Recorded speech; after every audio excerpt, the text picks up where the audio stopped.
रूस यूक्रेन युद्ध के बीच अमेरिकी राष्ट्रपति जो बाइडेन ने एक बड़ा फैसला लिया है। बाइडेन ने यूक्रेन को रूस के अंदर शक्तिशाली लंबी दूरी के अमेरिकी हथियारों के इस्तेमाल करने की इजाज़त दी है। रूस इसे तीसरे विश्व युद्ध की शुरुआत बता रहा है।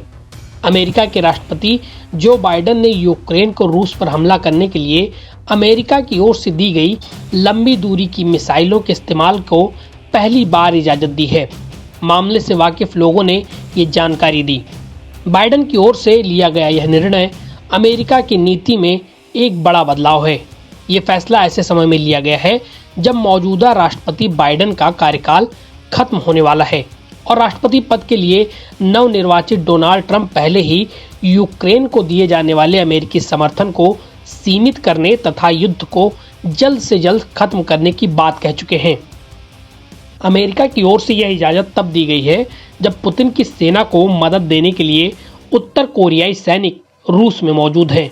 रूस ने अपने कुर्स्क क्षेत्र में लगभग 50,000 सैनिकों को तैनात किया है। कुछ महीनों पहले यूक्रेन ने यहां कब्जा जमाया था। CNN की रिपोर्ट के मुताबिक एक अमेरिकी अधिकारी ने कहा कि इन हथियारों का इस्तेमाल मुख्य तौर से कुर्स्क में किया जाएगा। रूस हर हाल में कुर्स्क को वापस जीतना चाहता है। वो नहीं चाहता कि किसी भी संभावित बातचीत से पहले उसका कोई इलाका यूक्रेन के पास रहे। वहीं अमेरिका और उसके पश्चिमी सहयोगी कुर्स्क को सौदेबाजी के लिए जरूरी मानते हैं। इस बीच रूसी सांसदों ने रविवार को कहा कि रूस पर अमेरिकी मिसाइलों से यूक्रेन का हमला तीसरे विश्व युद्ध का कारण बन सकता है। रूस की संसद के उच्च सदन फेडरेशन काउंसिल के सदस्य आंद्रेई क्लिशस ने रविवार को बाइडेन के फैसले की निंदा की और मामले पर चिंता जताई।